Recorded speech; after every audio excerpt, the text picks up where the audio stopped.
하면 우리가 폭발이 남겨놓고 그냥 버려도 버립니다. 국군포로 중에서 국군포로는 거의 다 돌아가시는데 그 중에서 자녀들이 탈북을 해서 한국에 온 사람이 한 90몇 명 됩니다. 그 사람들이 개발을 하고 있어요. 그러니까 국군포로 자녀들이 한국에 와서 개발을 하고 있습니다. 저도 국군포로에 대해서 글을 많이 썼어요. 국군포로를 돌려주도록 왜 우리 정부가 요구를 하지 않느냐. 장기수 보내면서 국군포로 돌려달라는 이야기를 왜 하지 않느냐. 글은 썼지만은 내가 직접 국군포로 만나서 이야기를 나눈 적도 없는데 그 국군포로는 죽고 거의 다 죽고 그 자녀들이 탈북을 해가지고 한국에 와서 데모하는 사람들을 만나서 이야기를 나누니까 실감이 왔어요. 이 세상 만사가 이렇습니다. 이 간접적으로 아는 것, 기사를 통해서 아는 것, 누가 전달해서 아는 것과 자기가 직접 만나서 아는 것은 그 정보의 차이는 굉장히 큽니다. 그러니까 직접 만나요. 그러니까 현장이 중요하고 사람이 중요한 거지만 그러니까 뭘 알려면 직접 그 문제와 부딪혀 봐야 된다는 것을 제가 기자 생활 40년 넘게 한 입장에서 또 실감을 했습니다. 직접 만나보니까 이제 감정이 생기는 거예요. 감정이 생기는 겁니다. 원대에 있는 것과 직접 차이가 있는 거죠. 우리가 6.25 중에 상방이 다 포로가 많이 생깁니다. 우리가 잡은 유엔군, 국군이 잡은 공산군 포로가 아마 한 10여만 명 됐습니다. 10한 2, 3만 명 됐었죠. 그 중에서 여기 남겠다는 사람은 다 여기서 방공포로 인정해가지고 남고 북한으로 돌아가겠다고 중국으로 돌아가겠다는 사람은 단 한 사람도 남기지 않고 다 버려줬습니다. 다 버려줬습니다. 그럼 북한에 잡힌 미군 폭군 포로는 정확한 숫자는 지금 파악이 안 되는데 약 한 7만 명 될 것 같아요. 7만 명에서 8만 명 되어갔습니다. 그 중에 한 10,000명 정도가 미군이에요. 주로 미군. 그 다음에 물 다른 데 따르습니다. 그 다음에 한 80%는 국군. 이렇게 됩니다. 그런데 국군을 뺀 미군 포로, 남은 포로는 거의 다 송환이 됐습니다. 근데 우리 포로는 응유됐어요. 송환이 안 됐습니다. 왜 이렇게 됐느냐 하면은 김일성이가 처음부터 포로를 잡자마자 우리 국군 포로를 잡자마자 이렇게 두 부류로 나눴습니다. 북한군에 입대할 사람은 모집했어요. 그래서 건설 공병 부대를 하나 만들었습니다. 거기에 포로가 들어갔습니다. 그게 약 김일성의 진술에 의하면 약 27,000명입니다. 27,000명이 북한군에 포로가 돼가지고 그 포로 부대가 하나 만들었죠. 그게 건설 부대 그리고 공병 부대가 됐습니다. 이것은 제네바 협정 위반입니다. 포로를 그렇게 쓰면 안 됩니다. 포로는 포로 수용소에서 인도적 대우를 하게 돼 있어요. 장교는 또 일을 시키면 안 됩니다. 이렇게 하지 않고 27,000명이나 북한군에 딱 편입시켜가지고 북한군을 만들고 있어요. 나머지는 수용소예요. 또 통계하면 중공군이 약 4만 명의 국군 포로를 또 별도로 붙잡아두고 있습니다. 그러니까 북한군의 포로로 된 사람과 중공군의 포로가 된 사람들이 숫자가 비슷해요. 중공군의 포로가 된 사람은 대우를 약간 잘받았다고 합니다. 우리가 6.25 때 이런 비극이 있었어요. 이게 어차피 포로가 될 경우에는 국군은 가능하면 중공군 포로가 되려고 합니다. 거꾸로 북한군은 가능하면 미국 포로가 되려고 했다고 합니다. 그건 무슨 뜻인지 알겠죠? 무슨 뜻이지? 이렇게 됐는데, 자, 이제 휴전 회담에 제일 골치 아픈 게 이 포로 교환 문제였어요. 포로 교환 문제가 합의가 안 돼가지고 휴전 회담이 2년 끌었습니다. 2년을 끌었어요. 그런데 이 제네바 협정대로 하면은 간단하게 끝날 문제였습니다. 뭐냐면 거기는 정원 본인의 의사 불문하고 양쪽이 잡고 있던 포로를 정원 교환했습니다. 그러면 전쟁이 빨리 끝났을지도 모릅니다. 그런데 여기에 미국이 반대를 했어요. 이승만 대통령도 반대를 했습니다. 즉, 반공포로들은 보내지 말자. 이랬어요. 반공포로들은 자유 의사대로 맡겨서 한국이나 다른 나라 가도록 하자. 이랬어요. 이 원칙을 협력을 했습니다. 왜 이렇게 했느냐 하면은 그 미국 행정부에서 국무부 쪽에 있는 사람들이 2차 세계대전 사례를 봤어요. 2차 세계대전 때 독일군의 포로가 된 소련군이 많았습니다. 근데 그 독일 항복했잖아요. 그래서 이제 연합군 관리하러 넘어왔습니다. 근데 이 소련군 쪽에서 소련을 안 가겠다는 사람들이 많았어요. 그런데 연합군에서는 그것을 무시하고 돌려보내버렸습니다.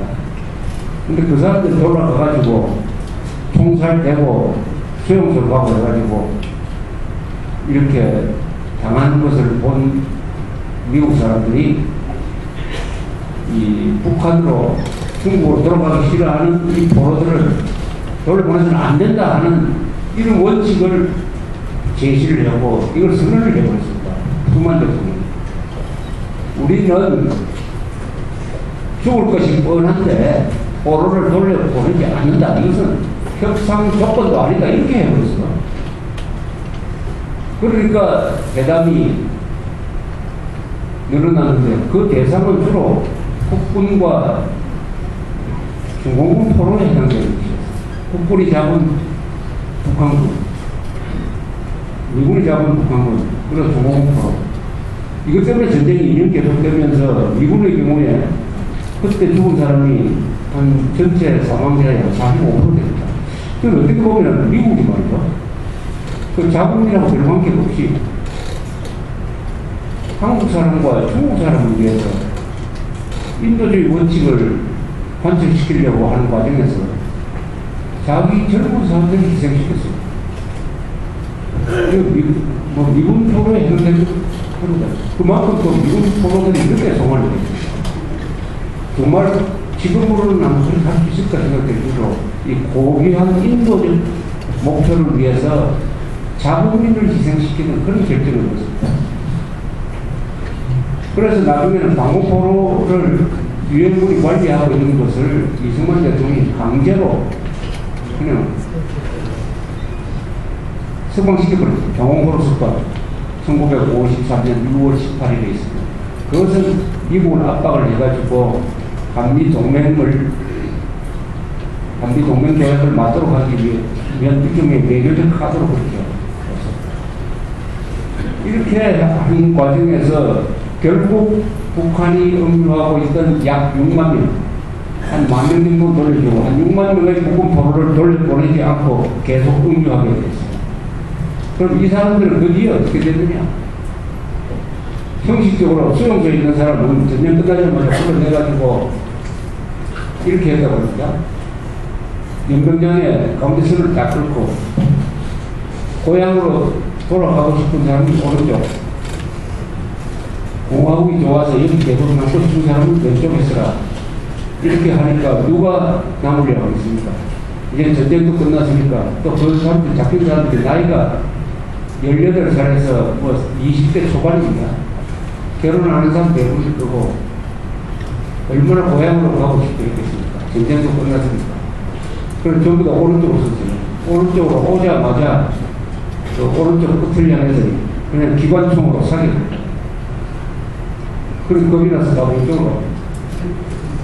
그러니까 다 남는 걸로 결정을 했습니다. 그 다음에 군대에서 공병 사단에서 열심히 일한 사람은 군인으로 대우할 줄 알았더니 그 사람도 다 몽땅 합쳐가지고 어딜 보냈느냐. 휴전선에서 제일 멀리 떨어진 함경북도 상광지대로 보냈죠. 아오지, 성진, 뭐 해령, 온성 이런 데 있잖아요. 그 탄광은 한국에 들어와있다 그러지만 이 광면이 땅속 깊이 있어요. 노천광이 아니잖아요. 아오지 탄광 같은 데는 지하 1000m까지 들어갑니다. 1000m. 거기서 이라도 가장 위험합니다. 그래서 국군포로 6만 명이 일을 하는데 이 사람들한테는 계급 성분이 나쁘니까 계급이 적입니다. 학교는 고등학교는 의무과정에 거기까지 보내고 대학은 못 보내고 군대도 못 가겠다. 군대도 안 보내고 오로지 관광이 일만하도록 거대한 노예 노동이죠. 노예. 우리가 로마 시대 때 왜 쇠사슬을 차고 그 노예들이 광산에 들어가서 일하는 그런 장면 가끔 나오잖아요. 노예 노동을 했습니다. 그러니까 집회증이 안 걸릴 수가 있습니다. 거기서 사고는 나가서죠. 북한에서 그 사고 나면 뭐 몇십 명이 갱 안에서 죽어도 눈 깜짝하지 않고 그냥 일 계속하고 뭐 이렇게 하는 겁니다.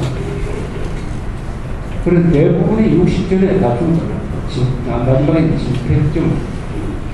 그런데 더 분노할 화가 나는 것은 그 아들, 딸들도 또 광산에서 일합니다. 노예 세습이에요. 노예 세습. 손자도 일한답니다. 손자. 그러니까 국군포로가 3대에 걸쳐서 지금 북한 아오지 상황에서 일하고 있습니다. 노예 노동을 하고 있습니다. 그 생존자가 TV조선에 나가서 이렇게 증언을 했습니다. 자기 아버지는 44년 동안 일했고 자기는 20년 동안 일했습니다. 그럼 합쳐서 60년. 그런데 태양을 본 기억이 별로 없답니다. 광산지대이기 때문에 아침에 9시에 해가 올라오는데 출근은 7시에 합니다. 오후 4시만 돼도 해가 지는데 퇴근은 7시에 합니다. 그러니까 태양을 본 적이 별로 없다고 해요. 그래서 이 사람 말이 식물도 동물도 햇볕을 받는데 우리는 햇볕도 못 받았습니다. 이렇게 이런 6만 명을 대한민국이 보냈어요. 이 6만 명을 대한민국이 보냈습니다. 이걸 국제 문제로 제기를 하지 못했어요. 그러나 냉전시대 때는 나는 이해를 합니다. 냉전시대 때 무슨 일을 했는지 그건 기억이 안 나죠. 이승만 박정희 시대 때까지 정부가 잘못합니다. 계속 문제를 제기했었어요. 했었는데 그때는 그래도 해결책은 없을 거예요. 그러나 그때 문제를 제기 안 한 것이 그 뒤에 국제사회에서 이런 문제가 있다는 것을 다 모르게 됩니다. 우리가 문제를 제기 안 하는데 누가 대신 우리를 대신해서 누가 하겠습니까? 누가. 그러나 김대중 때부터는 문제가 다르죠. 아니 김영삼 때부터 다르죠. 김영삼 때 이모를 보내줬습니다. 장기수. 그때 하나 보내줄 테니까 국군포로 보내라 이렇게 이야기를 했었어요. 문제는 김대중 때죠. 2000년 9월에 63명의 장기수를 북한으로 보냈으면 당연히 국군포로를 보내라라고 이야기를 했어야죠. 교환하자라고 했습니다. 그 제안을 하지 않았습니다. 그때 김동훈이라는 사람이 국정원장인데 그런 요구를 보수 세력이 하니까 자기 회고록에 뭐라고 썼냐면은 냉전 수구 세력들이 또 남북 화해에 찬물을 끼얹었다는 식으로 썼어요. 이런 인간이 국정원장에 있었으니까 이 김대중 정부가 어떤 정부인지 그런 반인조력 그 짓을 해놓고 노벨 평화상을 받았어요. 국군포로 6만 명을 돌려달라는 말조차 꺼내지 못한 인간이 노벨 평화상을 받았으니까 이 노벨 평화상에 대한 모독인데 하여튼 그 뒤에 노무현 때도 MLA를 거의 상납하는 정도 양보를 하면 그 대신 구급으로 돌려주세요라고 이야기 한마디만 했으면 조금 비판하는 마음이 좀 줄어들 텐데 하지 않았습니다.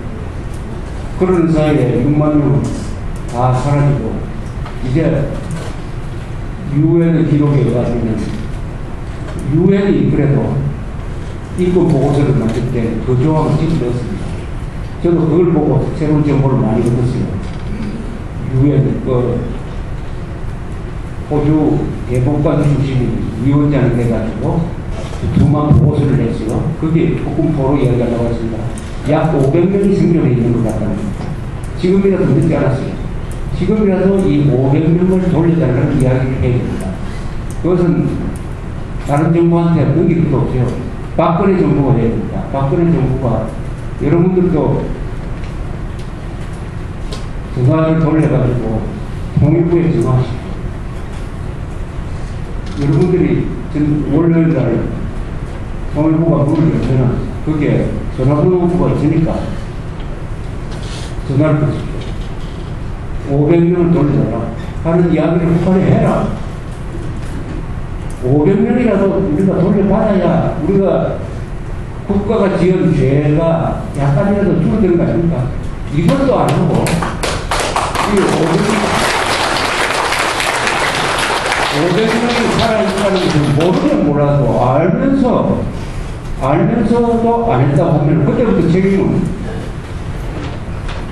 이명박, 박근혜 정부도 면할 수가 없어요. 박근혜 대통령이 우리 유엔 동맹에서 이야기할 때 원칙론적으로 인구 문제를 이야기할 때 아니라 구체적으로 500명 빨리 돌려주세요라고 했으면은 그 유엔 동맹에 있던 다른 나라 사람들 놀랄 거 아닙니까? 와, 이런 일이 있었구나. 세상에 20세기에도 이런 나라가 있구나. 이렇게 했을 텐데, 그건 뭐 원칙론적인 이야기, 여러 번 들어본 이야기 하는 걸로 끝내버린 것은 참으로 유감입니다. 그래, 이것은 우리가 죄를 갚는 방법이기도 하고, 죄를 갚는 방법입니다. 왜 죄냐? 사고다가 말이죠. 동료가 포로가 되었는데, 그것을 구출하지 않는 사람은 사형입니다, 사형. 징기스칸 부대의 군율이 엄격해요. 징기스칸 부대가 잘 싸운 이유가 군율이 엄격한 건데, 그 군율 중에 이런 게 있답니다. 어느 부대가 포로가 생겼다. 그 포로를 구출하려는 작전을 하지 않고 살아온 사람들은 다 전원사입니다. 전원사, 살아온 사람이 살아온 죄예요. 구출하려고 하다가 져서 한 사람은 돌아왔다. 그러면 또 봐주지만 구출하는 행동 자체를 안 하고 살아오면 전원사예요. 이거는 몽골 군대만 있는 게 아닙니다. 이 잘 사는 군대는 다 이게 우리는 이렇게 잘 살면서 또 북한에 퍼주면서 또 장기술을 보내주면서 국군 포로를 보내달라는 말을 안 꺼냈습니다. 말을 안 꺼냈어요. 이러니까 소수의 종목 자위 세력들한테 이 대한민국 국군 보수 세력이 만만하게 보이는 빌미를 제공한 겁니다. 아니, 자기 편 6만 명을 적지에 남겨놓고 내몰라라고 한 나라를 종명할 수 있겠습니까? 오히려 그런 점에서는 북한이 끝까지 공작을 해가지고 여기 63명을 데리고 갔잖아요.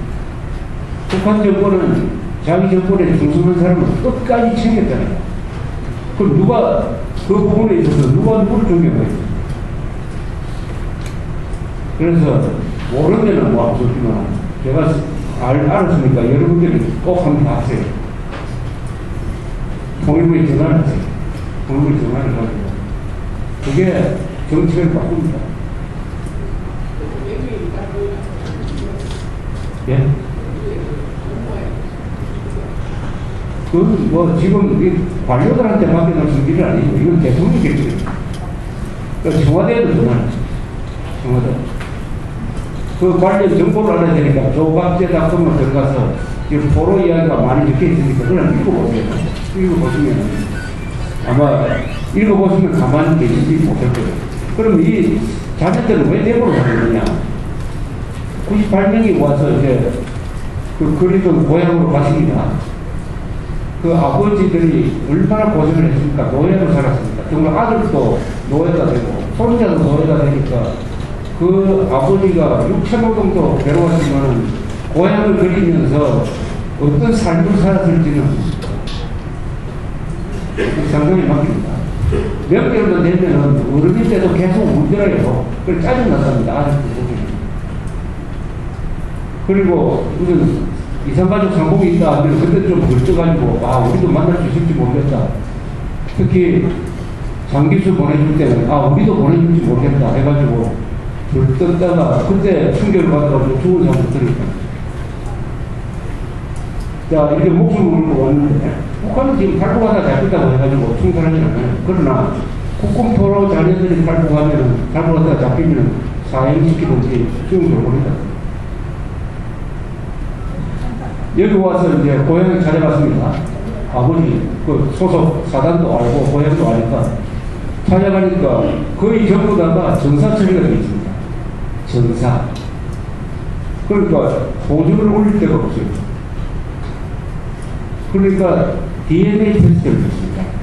그러니까 죽은 아버지의 동생 그리고 이렇게 하면 간접적으로 이게 확인이 되는 모양입니다. 그 테스트를 했는데도 지금 보증을 올릴 수가 없어요. 왜 전사 처리를 했느냐 하면 우리 국방부에서 이해할 면은 이런 게 있어요. 자 이제 결국 시신을 보겠습니다. 이건 행방불명이다. 근데 행방불명 상태를 계속 두면은 유족들한테 보상을 할 수가 없다. 전사 처리를 해가지고 그 직계 가족한테 그동안에 한 달에 100만 원 정도 전사자의 기금을 이렇게 지급을 하기 위해서 전사 처리를 한 경우가 있을 겁니다. 아니면은 이 보로 문제를 듣기 위해서 인정하지 우리 쪽에서도 보로 문제가 없다고 했습니다. 한때 국방부가 보로 문제는 존재하지 않는다고 그걸 뻔뻔한 소리를 할 수 있겠어요. 그래서 하여튼 행정적 편의에 의해서 처리가 되다 보니까 이 사람들이 돌아와서 돌아오니까 우리 정부에서 요즘 탈북자 한 사람에 대해서 4,000몇만 원 정도의 보상을 줍니다. 정착되고요. 그 다음에 이분들한테는 거기서 플러스 해가지고 1인당 한 5천만 원 정도가 줬습니다. 그 정도 승리 표시를 했습니다. 그러나 이 국군포로가 직접 자기 힘으로 탈출해가지고 한국에 오는 경우가 한 80명이 있습니다. 80명. 자기 힘으로 없어요. 국가가 도와주면 할 수 없어요. 그 중에서 반 정도는 아직 살아있습니다. 이 사람들에 대해서는 그동안 밀렸던 임금을 다 줘가지고 한 몇 억씩 보상이 되었습니다. 그래서 이 자녀들은 법을 바꿔서 자녀들이 고정에 오를 수 있도록 해달라. 그리고 죽은 아버지도 여기 살아서 왔던 그 국군포로와 같은 대우를 하는 법을 만들어 달라. 이렇게 지금 주장하면서 데모를 하는데 기자들, 정치인들 아무 관심 없습니다. 자, 그러면 생존 가능성이 없는 한 10명의 실종자를 구하기 위해서는 하루에 5억씩 쓰면서 확실하게 살아있는 사람을 구출하기 위해서는 손가락 하나 움직이지 않는다. 국가가 이렇게 하면 돼요. 국가는 공평해야 됩니다. 국가는 공평무사해야 돼요. 사과를 없애야 되고 공평해야 되는데 이렇게 하면은 이게 과연 이게 대한민국이 이 부분에 대해서 국가냐 하는 의심이 들지 않을 수 없습니다. 그래서 여러분들이 저도 이게 관심을 줘야 될 분야가 많아요. 대한민국에서 일어나는 문제 중에서 주로 이 안보 문제가 오게 되는 이념 문제, 정부 문제와 관련된 문제, 뭐 이것저것 관심 주다가 보니까 하나에 이렇게 집중하기가 참 힘듭니다. 그런데 이번에 포로 문제를 이렇게 알고 보니까 이게 6만 명을 버린 나라, 국군포로 6만 명을 버린 나라에서 끝나는 것이 아니라 그 사람을 구출할 수 있는 기회가 있었는데도 북한 눈치 보면서 가지 않는 나라. 이런 국가 지도자, 이런 국회, 이런 기자가 있는 한국이니까 이거 죄를 받겠구나. 이 죄를 받겠구나. 이게 그냥 넘어가지는 않을 것이다. 무슨 정치로는 죄를 받겠구나. 아니, 그 죄를 받고 있는지 몰라요. 죄를 받고 있는지. 그래서 이 부분에 대해서는 여러분들은 관심을 촉구하는 바입니다. 그래서 그 관심을 표현하는 방법이 있어요. 그래서 국방부 관련 부처가 국방부, 외무부, 통일부, 청와대 이렇게 되겠는데 그쪽으로 하여튼 의사표시를 꼭 하시고 우리 조갑이 같은 실리는 기사를 참고로 해가지고 구체적인 활동을 하시고 나서 기록을 남기는 게 좋습니다. 통일부에 전화를 했더니 반응이 이렇게 나오더라. 그럼 미안하게 생각하면 미안하게 생각해서 조금 화가 좀 풀렸다고 지든지 아니면 무리하게 한 걸 딱 지적을 해가지고 인터넷에 글을 올리시고 조합대닷컴에 글을 보내주시면서 그렇게 해주시기를 바랍니다. 가끔 저한테 이런 질문을 하는 사람들이 많아요. 여러분들 조합대닷컴은 후원금을 받습니까? 전화를 걸어가지고 후원금을 보내주겠다는 이야기 전화가 많은데 그럴 때마다 제가 조합대닷컴은 후원금을 안 받습니다. 이렇게 이야기했습니다. 우리는 후원금을 안 받습니다. 조합대닷컴은 후원금을 안 받는데 그거는 그 법이 있어서가 아니라 조합대닷컴이라는 게 언론기관이에요. 언론기관이니까 또 우리는 영업을 하는 데니까 공짜로 도움을 받을 수는 없다 이런 생각을 합니다. 그러나 광고는 받습니다. 광고는 거기가 대가가 우리가 필요니까 그런 책을 우리가 출판을 많이 하니까 책을 사주는 거는 사가지고 뭐 하는 것은 말리지는 않습니다. 가끔 여기 한 달에 한 번씩 하니까 한 달에 매달 책을 하나씩 새로 내어야 여러분들이 그걸 살 수 있는 기회를 우리 계속 한 달에 하나 정도 내야 되지 않을까 하는 그런 생각을 지금 하고 있습니다. 그 사이에 우리가 2권의 책을 냈습니다. 책 소개를 하나 했죠. 이 북한에서 넘어온 시인 중에서 장진승이라는 시인이 있어요. 내 딸을 대본에 팝니다 하는 시를 썼어요. 이게 우리 출판사에서 나왔습니다. 이게 아주 세계적으로 유명한 시가 되었습니다.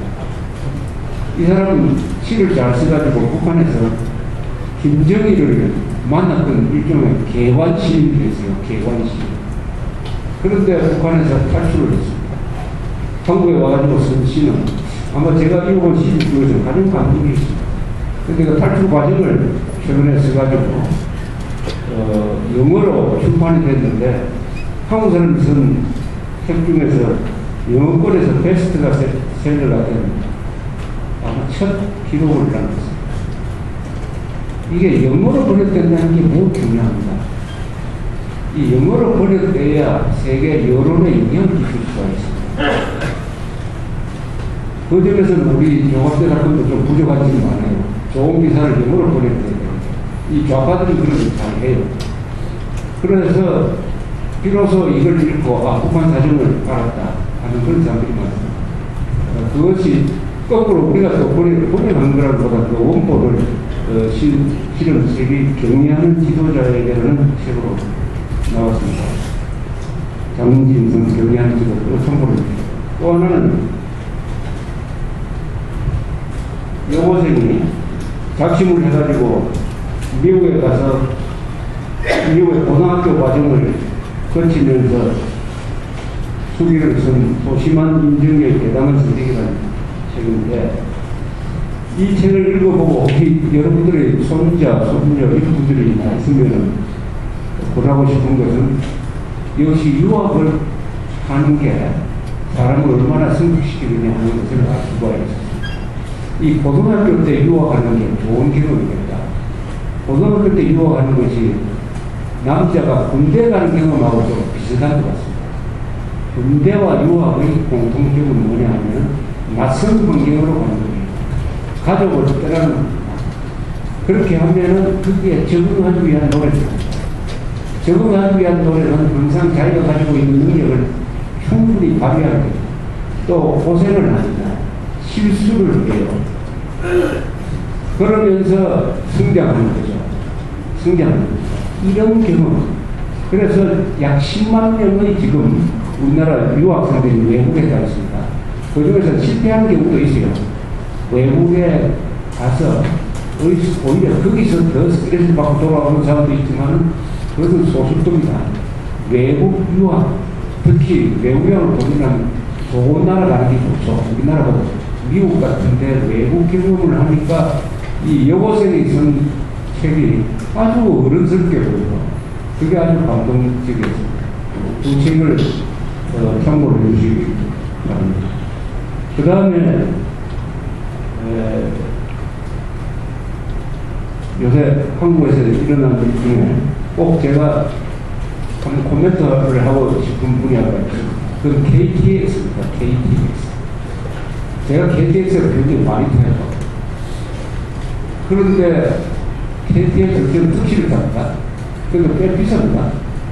서울에서 부산까지 8만 원 넘습니다. 이제 그 비행기하고 비슷해집니다.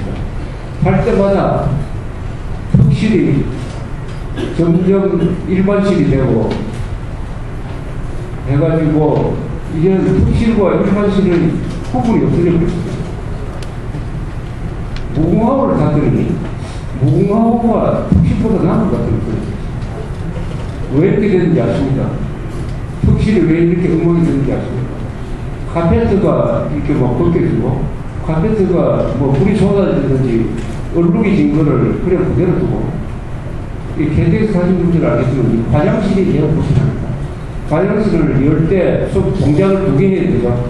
이렇게 핸들을 꺾고 밀어야 되죠. 비행기 같은 거 밀어버리면 되지 않습니까? 그리고 화장실 관리가 불편해가지고 냄새도 나고 물이 넘치고 그것도 화장지가 이상한 화장지가 있어가 좀 토막토막 떨어지고 이런 거.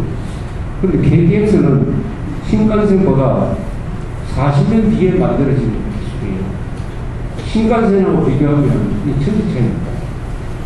신간센은 비행기 1등석하고 비슷합니다.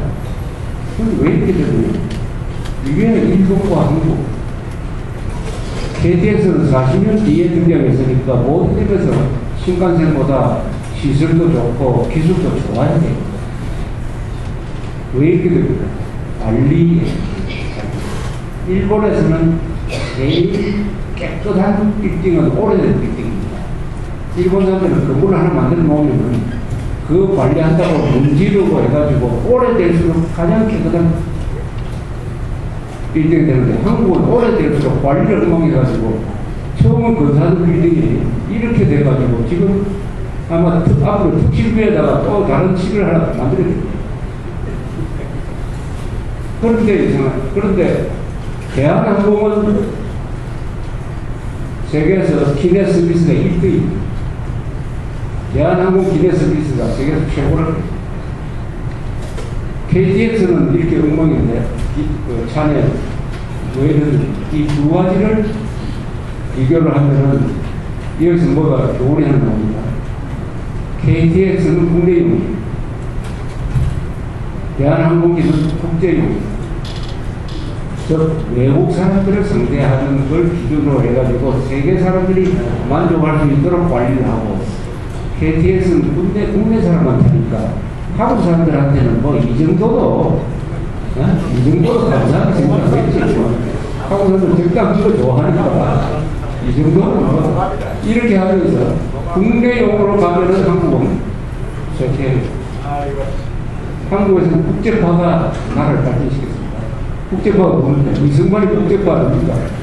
김일성, 김정은은 외국에 한두 개 해석했고 그러니까 골목대장처럼 문 배제해놓고 아래서만 이렇게 가다가 보니까 국내파가 집권한 북한은 저 모양이 되고 국제파가 선도한 대한민국은 이렇게 발전을 했다.